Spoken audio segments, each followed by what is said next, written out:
Okay, welcome everyone, and thank you to all of those who've already joined. We're just seeing the numbers ticking up in the bottom corner of my screen, but we'll get started. So, welcome everybody to this Gowling WLG webinar on the subject of cyber security. So, by way of brief introduction, my name is Ben Goldby. I'm a partner here at Gowling WLG in our pensions team. I'm delighted to be joined today by Phil Neighbour, who has a unique perspective on cybersecurity as both a trustee himself and a former head of e-security at a large multinational business. So much of today's session will feature Phil sharing those expertise. And you'll also hear from my colleague Amber Strickland, who's a principal associate here at Gowling in our cyber dispute resolution practice. And she specialises in the contractual protections that you can put in place with third-party suppliers. So the session today is really aimed at helping you to manage your cybersecurity risk, which I know remains a keep you up at night type of risk for many trustee boards. We're also going to look at what to do when the worst possible thing happens and the worst possible scenario transpires, how you can deal with cyber incidents and how you can protect your position when those cyber incidents affect your third-party suppliers. Just a couple of housekeeping points from me before we get going. Today's session is going to be recorded and uploaded to our website, and there will be a follow-up email which will ask for your feedback amongst other things. So look out for that recording, which will come through in due course. Everybody other than me at the moment is on mute and the video off. So if you can use the Q&A function in the bottom of your screen to submit any questions you may have throughout the session, that would be fantastic. If we don't get to any of your questions live, we will get back to you by email, and we've set aside 10 minutes at the end for those Q&As. The session today will last for about an hour. We'll aim to finish that slightly early so that you can go and get your lunch if you haven't had it already. But yes, we'll crack on now with the session, and I'll spend just a few moments just outlining the pensions landscape as it stands today before we get into Phil and Amber's session. So some of this will be familiar to some of you, but I think it's important to just set a bit of context before we get going. So you will probably have been inundated with information about the new General Code, which has been in force for almost exactly a month now. I know it felt like we were waiting for it for ages, but it's been with us for a whole month. It does contain a section on cybersecurity, and as many of you will know, the regulator has issued additional guidance on this topic at the back end of last year following a large breach in the pensions industry. So just to set your duties as trustees in legal context here, your obligation remains to have an effective system of governance or an ESOG, as I've put on the slide there. This effective system of governance includes identifying risks and establishing controls, and one of those risks clearly is cybersecurity. It's important whenever we're dealing with that ESOG to bear in mind the concept of proportionality. Your risk management functions as trustees have to be proportionate to the size, nature and scale and complexity of your scheme. So if you are particularly vulnerable to cyber risk, or you're a particularly large scheme with lots of data, you might take a different approach to a smaller scheme that has particularly robust cyber protections in place. The own risk assessment, or ORA, is the thing that gives shape to that new General Code. It's the end product of General Code compliance exercises. For the vast majority of schemes, that will not be required until 2026 or beyond. But the cybersecurity risk is clearly a present danger. It's an ongoing danger for pension schemes. That's driven by a number of things, not least the political instability around the world, the explosion in home working after the COVID pandemic, and the increasing sophistication of attackers as well. So it's a blinking red light on that risk assessment, and our advice to you is to make sure that you're tackling it now, and largely to treat it in a similar way to investment risk. It's something which we can't do anything about, the overriding issues that happen in the markets, just like we can't do anything about the fact that cyber risks are growing, but we can take steps to mitigate it within our pension schemes. So just summary of the regulatory guidance there on the slide. We're going to talk about all of these points in more detail in the session as we go through, but a fairly familiar cycle for anybody who has engaged with this topic and engaged with the regulators' guidance on this topic over the years. So there's understanding and assessing the risk, clearly working out what that risk is, both who you need to protect and what the threats might be, and then assessing and prioritizing those risks. We're going to talk a bit about putting in place controls and indeed reviewing those controls as you go along to make sure that they are fit for purpose. We're going to talk about response, in particular business continuity planning and incident recovery plans, and how you can ensure that you're in the best possible position if the worst should happen. And then finally, reporting. We won't spend a huge amount of time talking about that today, but I just wanted to flag up that regulatory guidance that came out in December of last year goes a little bit further than previous guidance and asks that trustees, alongside your ICO reporting obligations, so that's the famous 72-hour ticking clock for reporting personal data breaches to the ICO, you now have a new requirement from TPR where there is a significant cyber incident for that to be reported to TPR as well on as soon as reasonably practicable basis. What is significant, you might ask? Well, they've given a bit of guidance on that as well. So significant loss of member data, so lots of data lost, major disruption to services. So for example, if pensions cannot be paid, or just a negative impact on a number of other pension schemes or pension service providers. So something systemic that is affecting multiple people. So I'm going to hand over to Phil, having set that bit of context, and he's going to share his experience with us. Thank you, Ben. Good afternoon, everybody. My name is Phil Neighbour, and I was, until a couple of years ago, a full-time executive of Thales in the UK, and for 20 odd years I ran a business that was known as Thales eSecurity, and I say that because since I left it's been rebranded, so there is no point in going away and Googling that for up-to-date information. So I ran that business for 20 odd years. That business was involved in providing high-end commercial information security systems to names that you will be familiar with, let's say. So Visa, MasterCard, Swift, Chaps, Microsoft Azure, plus if many of you use WhatsApp and get that little message that says your messages are now encrypted, we may have been involved in doing that sort of thing. So you can imagine that we dealt with more or less, I would say, probably, it's amazing the number of people that use that type of equipment, but we dealt with probably most of the Fortune 500 companies and designed various systems for them to help them conduct their business securely across the globe.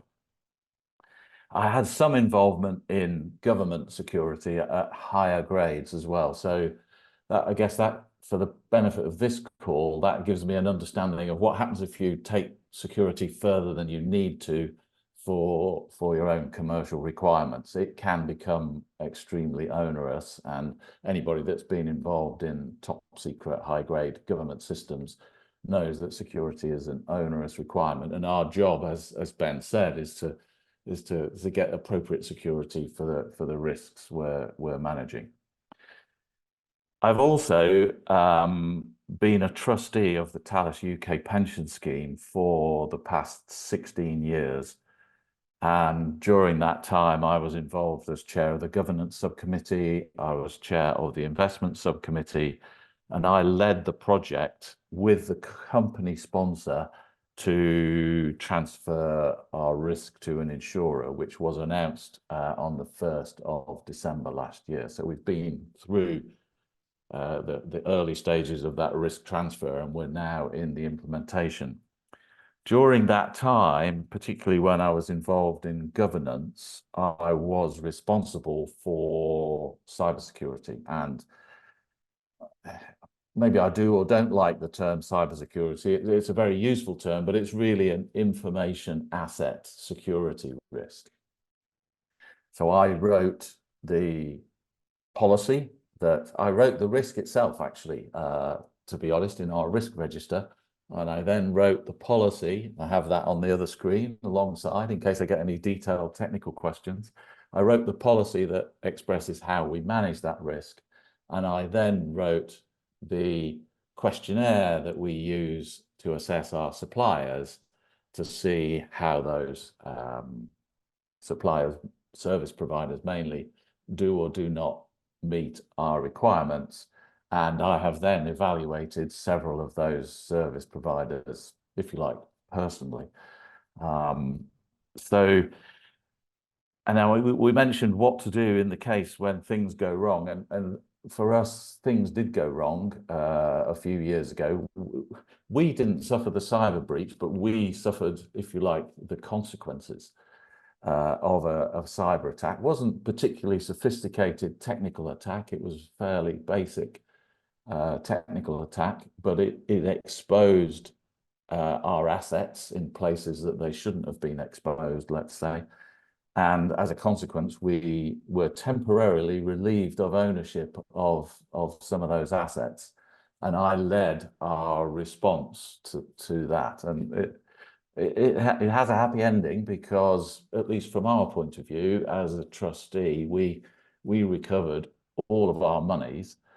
And I think it's fair to say as well that our service providers were encouraged, strongly encouraged, and Amber was some assistance in this regard, strongly encouraged to ensure continuous improvement of their systems and processes in order to prevent a recurrence. So we did respond to an incident, and quite successfully, at least from a financial point of view. So that's sort of my background as to why I'm here discussing this, and really what flows from that. I said a couple of minutes ago, I'm not sure that the term cyber is the best, because having been in the industry, it's very, very easy to go very quickly into a sort of detailed debate about firewall settings and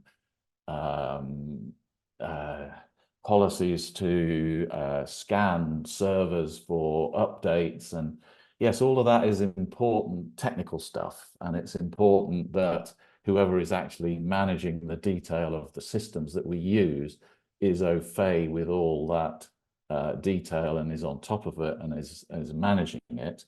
But I'm not sure it's necessary for a trustee board to be overly concerned with firewall settings. At some point we need to delegate the sort of technical responsibility for getting those things right to the service providers that we use.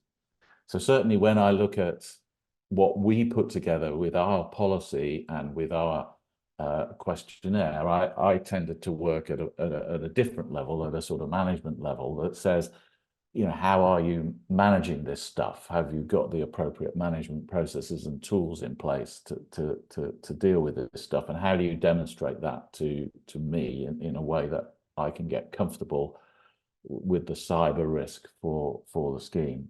And really, I started by looking at, it's an information risk at the end of the day.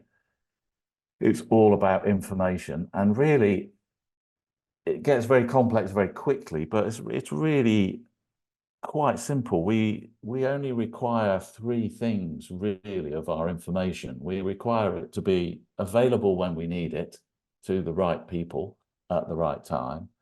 We require it, perhaps, but yes, we require it to be confidential. That doesn't necessarily mean it's locked away and no one can ever look at it, but we just need to make sure that we know who's looking at it and why, and if somebody's not supposed to be looking at it, that it's kept confidential from them. And we require the information to be accurate.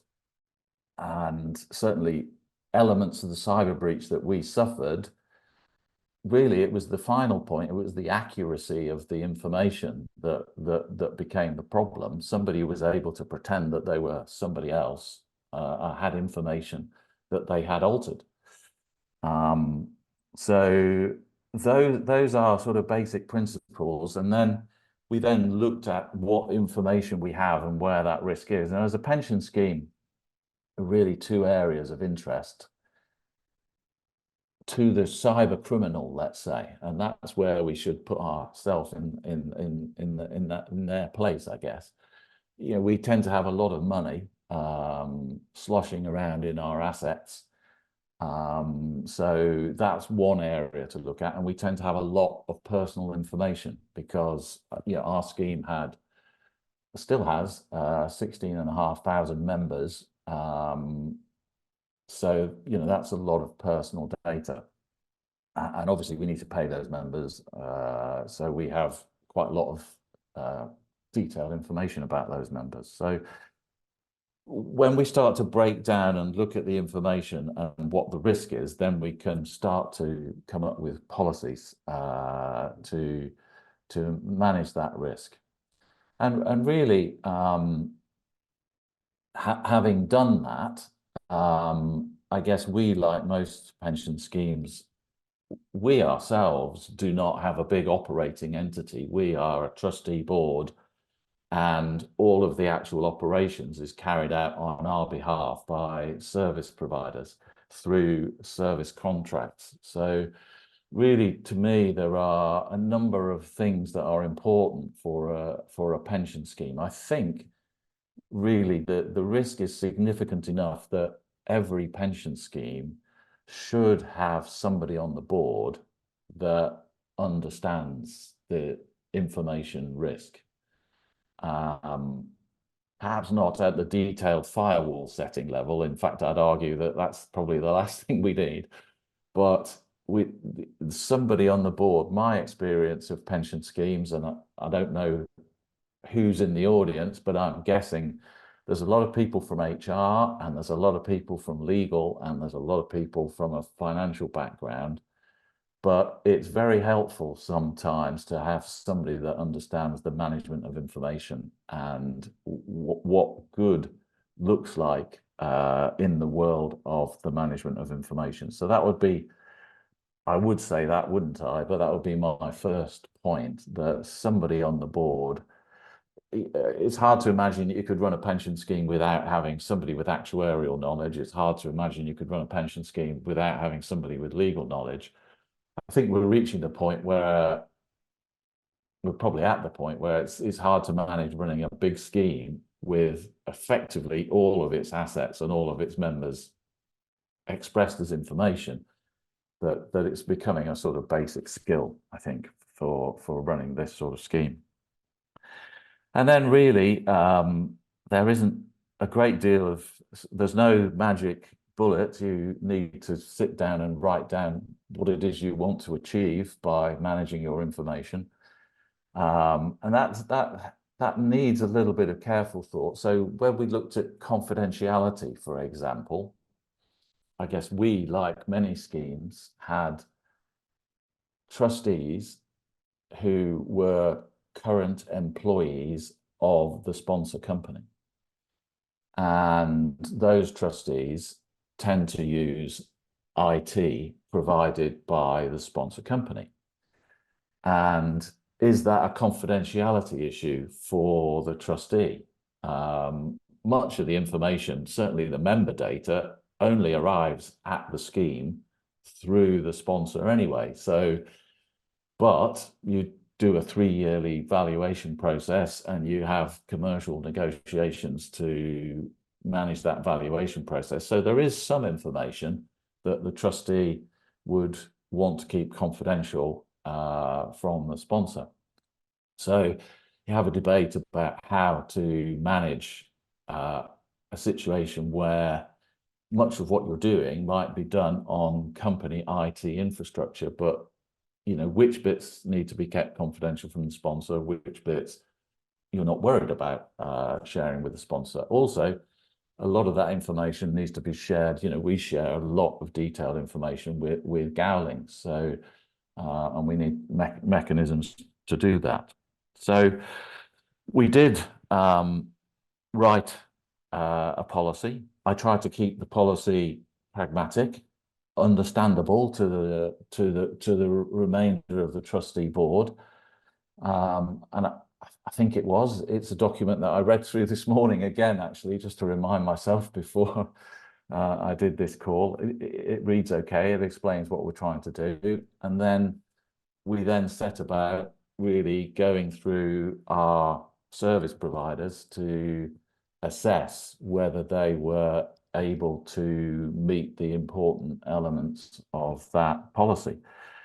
And, you know, it's no surprise that, broadly speaking, any service provider in this industry has to be, let's say, pretty good.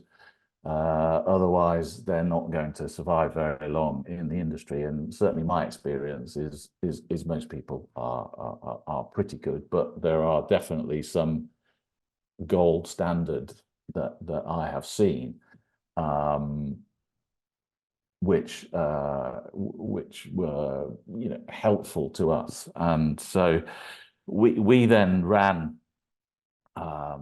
supplier service provider assessments, and then with the company, unrelated to cybersecurity, with the company, we agreed to do a risk transfer project. But clearly that at the very least introduces a complete difference to our service providers. So I carried out the assessment of the cybersecurity of the bidders for the risk transfer.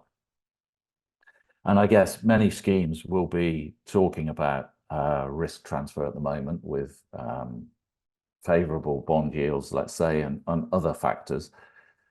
Certainly, a couple of things that I could comment around the risk transfer. I think I identified perhaps 5 ways where it reduces cyber risk, and 1 way where it may increase cyber risk. Broadly speaking, for most of us in the pensions world, if you do a large risk transfer, it will actually reduce the number of service providers that you've got. It will take, eventually, in our scheme, it will take our number of service providers down to 1. So, you know, that's a reduction in itself. The whole risk transfer process itself is a data-based activity. It's an information-based activity, and leads to a massive amount of due diligence on the information contained within the scheme.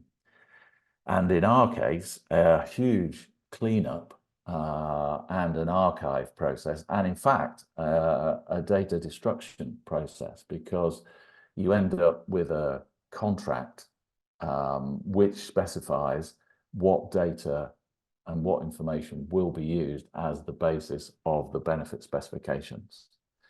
And that then becomes, if you like, and what we've ended up with is a set of benefit specifications which replaced more or less 40 or 50 years of history. And so and those benefit specifications are clearly written, they're clearly archived, they haven't got, you know, I wish I could say that all the 50 years of history was clearly written and clearly archived, but the reality is there were some holes.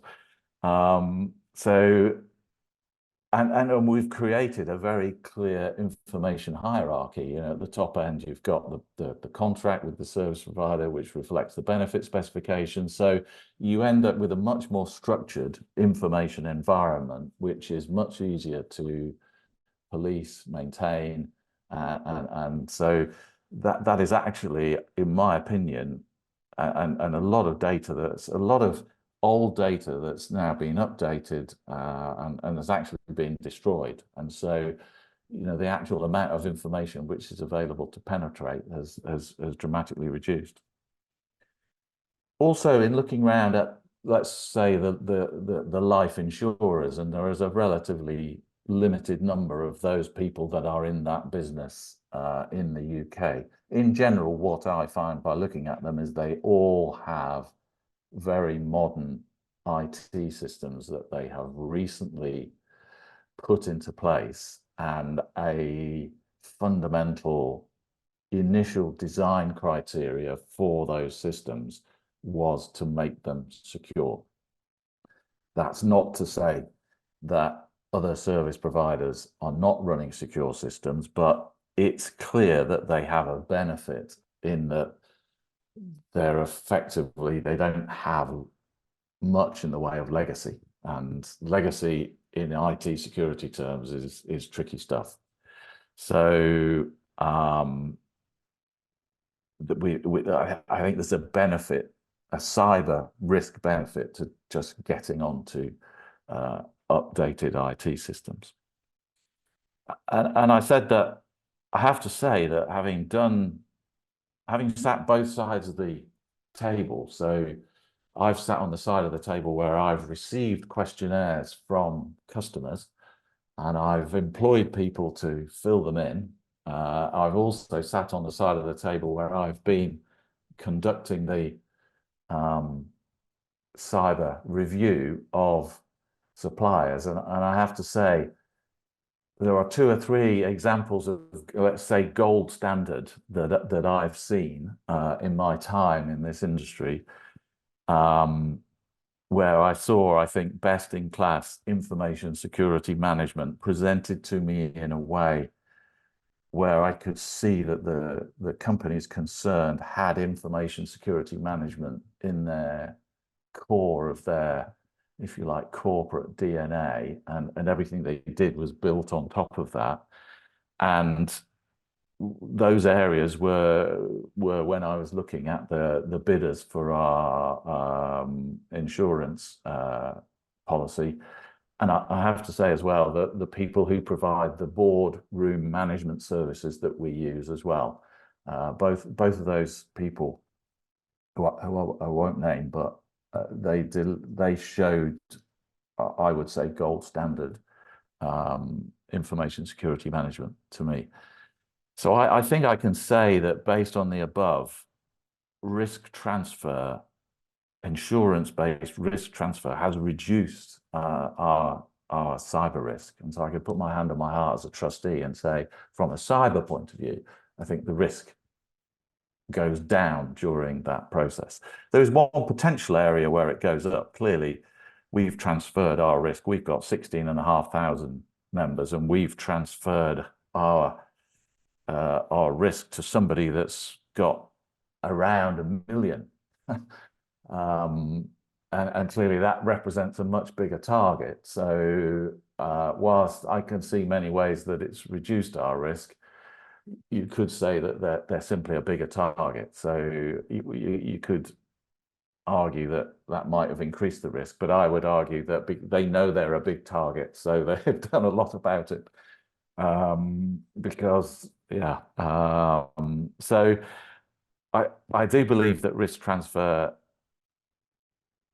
and it's not the signing of the contract. It's only really when you actually completed all the implementation. But I do believe that, and we did have several members that asked me the question. Actually, several members, when we announced what we were doing, sent in questions about it and asked, have you done the cyber analysis? Are you worried about it? And I was able to, hand on heart, write back to them and say, yes, I've done the review, and I'm happy that there's not a zero risk. There's never a zero risk, but I'm happy that as a board we've fulfilled our obligations, if you like. We've taken cyber risk into account in what is primarily a financial transaction and legal transaction.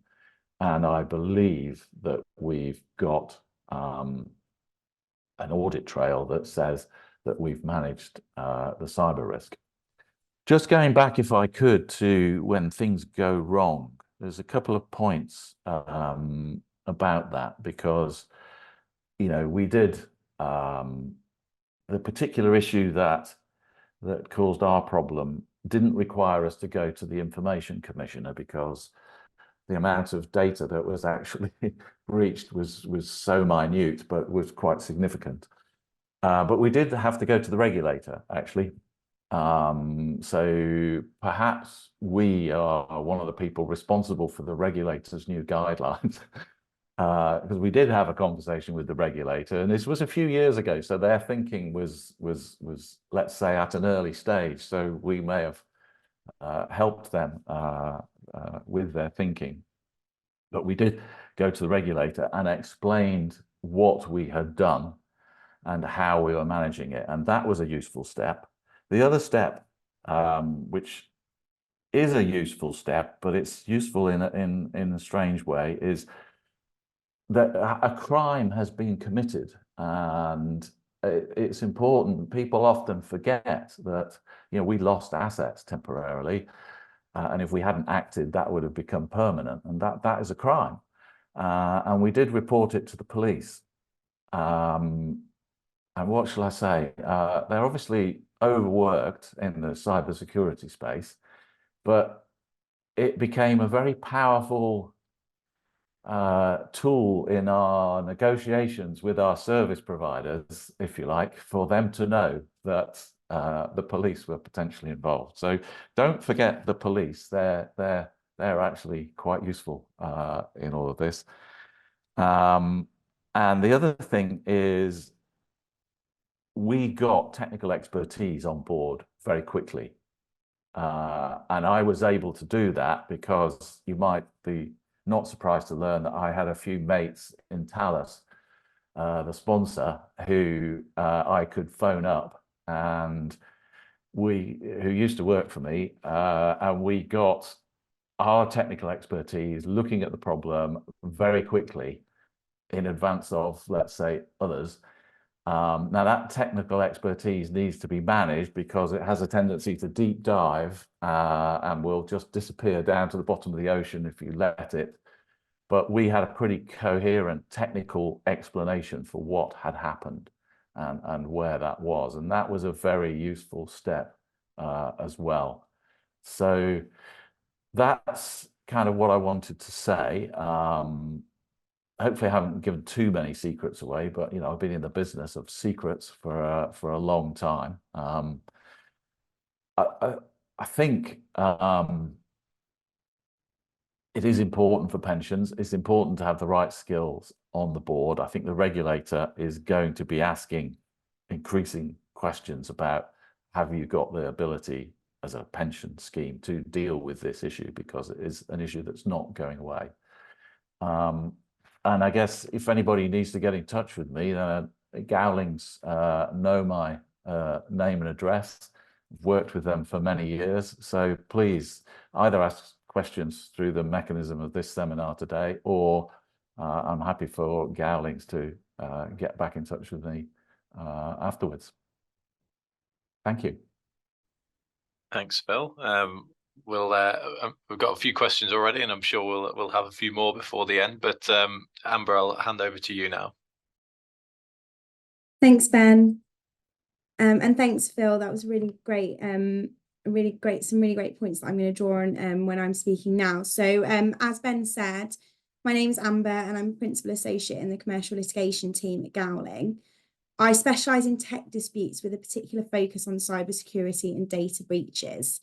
For that reason, I've crossed paths with a number of you on this webinar in circumstances where we've been working together to manage risks, reviewing third-party contracts, putting in place a robust cyber incident response plan, engaging in wargaming and testing, and coaching you through a cyber attack as part of the breach team. And as Phil said, I was the associate in the Gowling team who assisted Thales following the cyber attack that Phil mentioned earlier.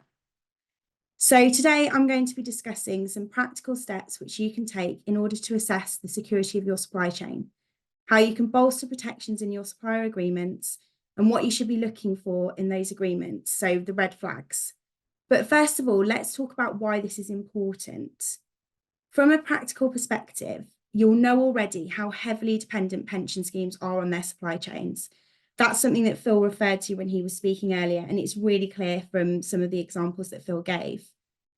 In its cybersecurity guidance, TPR emphasises the importance of working with the supply chain to ensure that the risk is appropriately managed. In particular, and the quote's on the screen, but it says, you should not assume your suppliers and those handling or managing systems on your behalf have taken the required steps. You remain accountable, and you should seek assurance or evidence that the right controls are in place. And a similar sentiment is echoed in the General Code. So how can you do that within the confines of your current supplier contracts? And what should you be looking for in terms of amendments or when you're renegotiating those contracts? Remember, these provisions need to be agreed with a view to ensuring that they are proportionate to the risks involved. Some of your suppliers, like the scheme administrator, will hold your member data, and some of them will be custodians for scheme assets. These suppliers present a much greater risk to the scheme than, for example, your legal team or your auditors. You need to shore up the whole supply chain, but the frequency and depth of security that you're seeking can be commensurate with the risks involved. So let's start with some practical points and easy wins for you to think about. I know that some of your contracts may be historic, or they might not be up for renewal for some time. It might be that you can't renegotiate them mid-term because you don't have the leverage or the time to do it. TPR still expects you to seek assurances and evidence that the right controls are in place. So let's talk about some practical steps that you can take in that respect. Firstly, and this is something that Phil was talking about earlier, you can send the supplier a cybersecurity questionnaire. This does exactly what it says on the tin. It asks your suppliers to answer questions about the technical and organisational measures it has in place to protect its own systems and the wider supply chain. They might complete this under the audit provisions, but if you haven't got any in the contract, you could simply ask your relationship manager or your usual contact to help you with it. We found that most suppliers are forthcoming with answering these questions. Secondly, you can check whether the supplier has a specialist accreditation, like Cyber Essentials, Cyber Essentials Plus, or ISO 27001. You can usually find this out on the website or through your relationship manager or your usual contact. If they do have a recognised cyber accreditation, then this might provide you with some assurances that the right processes and controls are in place. Thirdly, you can use a service like BitSight. What BitSight does is they look at the likelihood of a company suffering a cyber attack, and they'll give you an independent security score. You might find that score reassuring, or you might not, but that is a service that's there so you can help to independently assess how secure those suppliers are. If you are in a position to review your contracts and renegotiate them, what should you be looking for in those negotiations? First of all, let's start with the audit provisions. Do you have a right to audit your third-party suppliers? How frequently does the right to audit arise? And will you incur a charge if you exercise the right? We would usually look for at least the right to request that the supplier complete a cybersecurity questionnaire within a reasonable time of it being provided, and a right to conduct a review of the security controls and procedures in place at the supplier. You should also look at what your contract says about information security measures. Sometimes this information will be set out in a separate schedule, so it might not be in the body of the contract, it might be in an annex. In line with TPR guidance, we expect the contract or that annex to the contract to at least provide an explanation of systems and procedures which are in place to ensure the safe and swift resumption of operations following a security breach or a cyber attack. And this would include the requirement to have an incident response plan in place. We would expect it to include reference to requirements to back up data, keep backups in safe storage, and test the process of restoring backups. Just to note that this is less significant in the context of protecting scheme assets, but it is still important. It should set out when and how the trustee will be notified following a security breach. So you might need to include in the contract some named contacts at the trustee who will be contacted in the event of a breach. And we would also expect some short timeframes for such a notification. At the very least, we would expect the contract to say that a notification should be made without undue delay.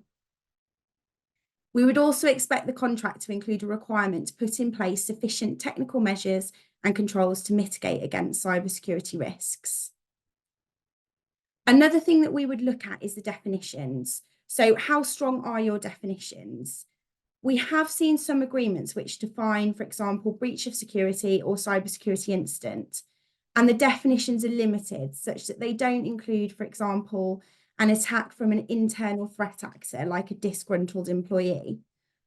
Often the protections that are in your contracts and the reporting requirements are linked to those definitions. So it's essential to make sure that they cover all the possible threats and forms of attack. Liabilities and indemnities are also something that we would look out for. So we would check what the cap on liability in the contract says. Sometimes it just totally carves out liability for data loss or a cybersecurity incident, meaning that the parties have agreed that in the event of one of those, there's no liability from the supplier to the client. Or maybe the supplier's liability might be limited, for example, to just the fees paid. The damage arising from a cyber attack, including loss of data, certainly shouldn't be excluded, and the cost of such an attack may be significantly more than the amount of the fees. Our view is that there either should not be a cap or the cap should be negotiated as high as possible. We have seen caps in the amount of, for example, 25 million. The cap could also be agreed based on the level of cyber insurance, but we would expect pushback in that respect. As a compromise position, the trustee could seek to agree a higher cap, which applies only to the liability for a breach of security and/or a cybersecurity incident, with the existing cap applying to all other liability under the agreement. Finally, the contract should deal with retention of data and how that data is managed following termination or expiry. Trustees can experience issues when they change supplier and the previous supplier retains trustee data and subsequently suffers a cyber attack. The trustee can find it difficult to obtain information about the attack.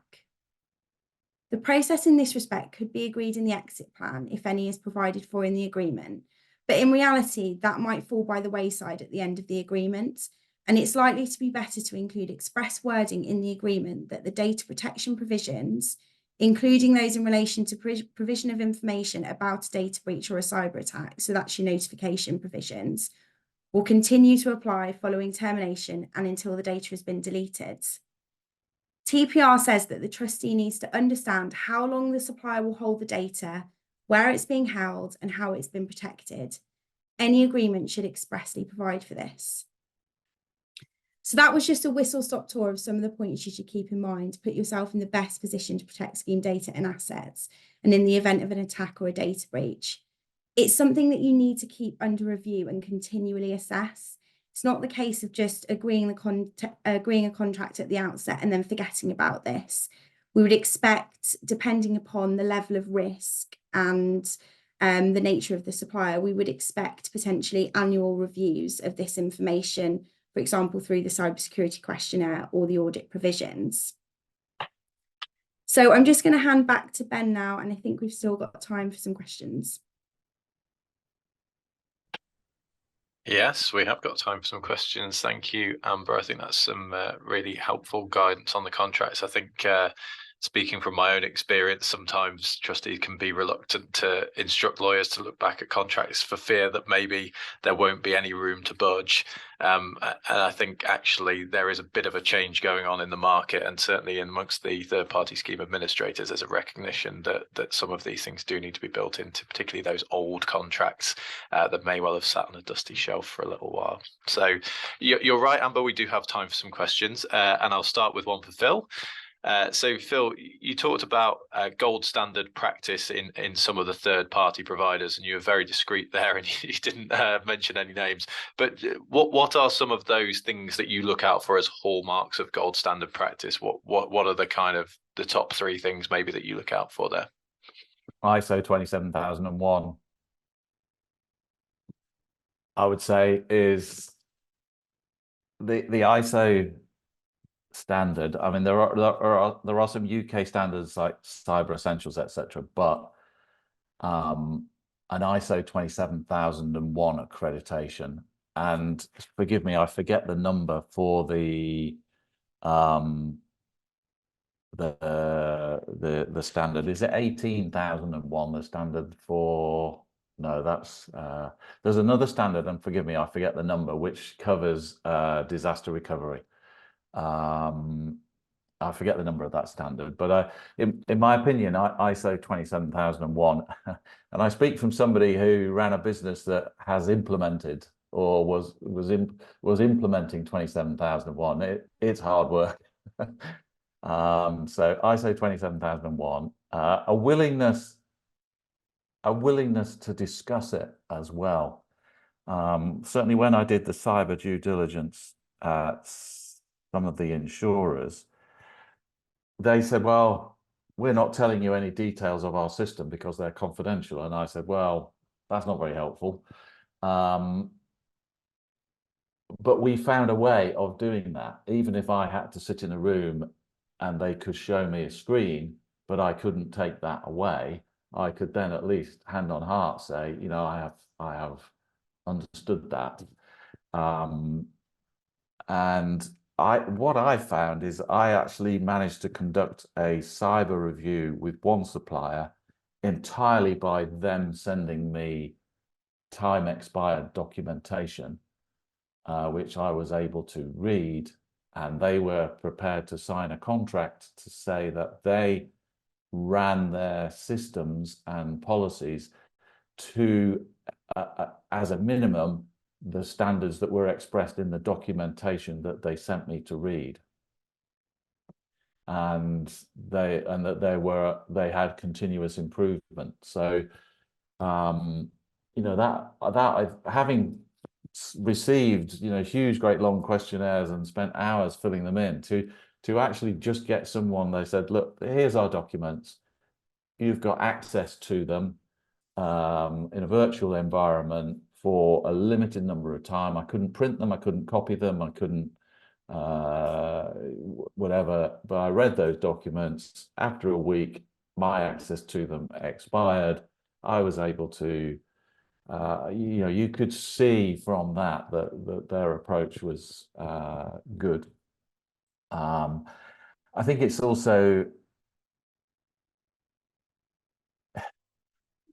you need a degree of technical understanding, and the trustee needs to get somebody who has, I'm not a technical expert, but I've worked and run IT businesses for a long time, and you do need a level of technical understanding to assess. So, for example, when somebody says to me that we run our systems using Citrix in a purely virtual environment, I can understand, you know, roughly what that means. To the layman, what that means is they're not downloading data onto somebody's laptop when they're working at home. That person is logging in from home, is not able to print information. So the information doesn't actually move. And I think, oh, I'm really comfortable with that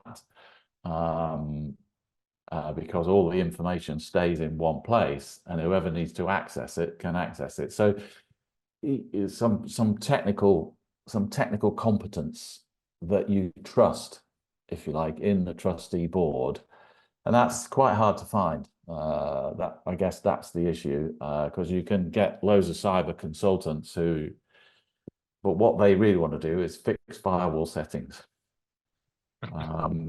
So I suppose maybe engaging with the sponsor, Phil, and seeing if they've got in-house functions and data protection and cyber experts who potentially they can lend to the trustees might be. I think engaging with the sponsor. I mean, I know, you know, not everybody, but a lot of the sponsors will. You know, I can see down some of the attendees at this on the list you sent me, and I recognise them as former customers, let's say. So they've all, engaged with the sponsor. Thanks, Phil. So a question for you now, Amber, from an anonymous attendee who's obviously very keen to protect their personal data. So well done to that person. So this is about sub-processors, Amber. So there won't be a direct contractual relationship to fall back on, but administrators often rely heavily on sub-processors, particularly people like software providers. What can trustees do to satisfy themselves that they're comfortable with those sub-processors?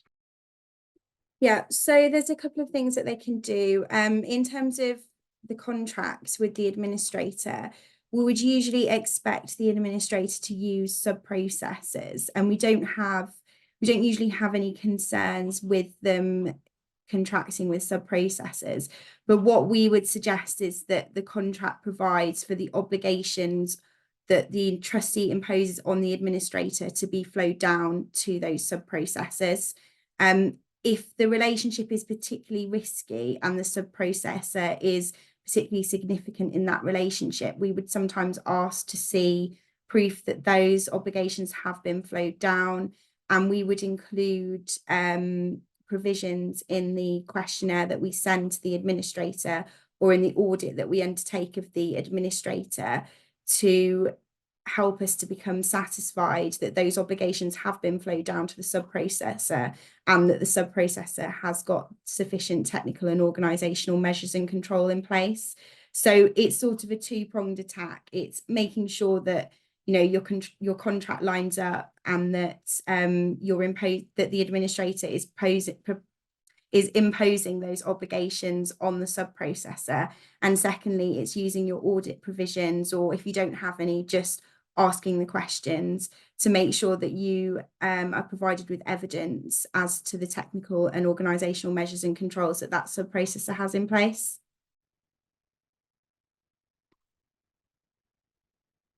I was on mute there, sorry. Yeah, no, I think that's very helpful, Amber, and I think that's going to be a growing topic for trustees, particularly as pensions dashboards start to kick off, and that reliance on sub-processors is only going in one direction.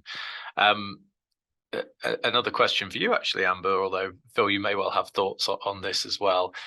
Where trustee boards are at the smaller end and have a smaller scale and less resources to throw at this, how can smaller trustee boards and smaller schemes prioritize, for example, their contract reviews or the steps that they are taking to prepare for cyber? So maybe, Amber, if you take the contractual side of that, and Phil, you maybe take the steps to prepare for potential cyber risks. Yeah, so in terms of the contracts, fully appreciate and understand that some of these contracts just either can't be negotiated for one reason or another. There's no leverage, there's no time. Fully understand that. So I think what the priority position is genuinely just checking to see where those red flags are. So some of the points that I've listed earlier, things like the cap on liability, that's potentially quite significant. If data and cyber is carved out of that, then that's something that you should be focusing on and trying to renegotiate if you can. If you can't, and if it's difficult to renegotiate any of the points that I discussed earlier, and I'm possibly encroaching on Phil a little bit in terms of practical steps that you can take, but just satisfying yourself that you have sought the type of assurance that TPR expects. So that's sending those questionnaires, that's having a look at what cyber accreditations they've got, and it's potentially using companies like BitSight to see how your suppliers rate in terms of cybersecurity. Also internally, just getting your own house in order. So, have you got a cyber incident response plan in place? Have you tested it? That's fairly straightforward. It doesn't take too much effort. You can buy them off the shelf, but you can also look on websites like NCSC. They've got some guidance on how to put together a cyber incident response plan. If you've got a plan in place, it doesn't take too long to put that in place and then just to test it and make sure you're familiar with it. And that's something that you can do from a practical perspective to protect the scheme, the data and the assets without having to engage in lengthy and potentially fruitless negotiations with the supply chain. Thank you. Any thoughts, Phil? Yes, it's a tricky one. But first of all, I would say that 16,500 members didn't make us a particularly big scheme. That may be big in the context of other schemes, but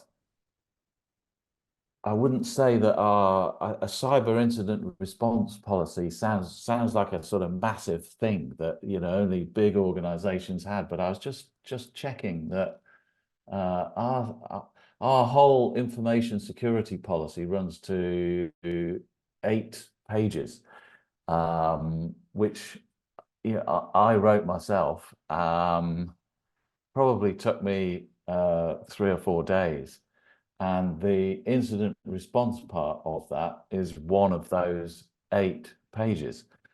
It doesn't need to be a sort of monumental thing. And basically it says that make sure you know that an incident's happened when it has happened, put somebody in charge. And then that, you know, they can be relatively basic things. The other thing I would do is you can write, however big a scheme you are, you can just write to your service providers and say, look, you know, here's some new guidance from the regulator. Please tell me how you are helping me meet this guidance, and just take a view. I would say this, but if you get the right skills on the board, if you get someone that knows this area, you can achieve quite a lot in a few days' work. So don't, you know, yes, we had an incident and we were able to call on significant technical capability, but it didn't take those people very long. Let's say, if I remember our incident, we had a pretty clear technical description of what had happened within 48 hours. So yes, there were skillful people, but we didn't take them for very long, you know, a few hours each. So it's not a bulk thing. It's about getting somebody with the right knowledge and applying that knowledge in relatively small chunks, I would say, can have quite a positive effect. That's great. Thanks very much, Phil. So we're coming very close to the end of our webinar, and I did promise people a few minutes back in their time for lunch. We do have a couple of other questions, so thank you for those people who submitted questions. We will respond to those via email after this session. You will get a link with a recording of this session and also a request for any feedback, which is helpful for us because it helps us tailor these sessions going forward. So all that remains really is for me to say a big thank you to Phil and Amber for their input today, and to Rosie, who's been helping us behind the scenes here at Gowling, and to wish you all a happy rest of your Thursday.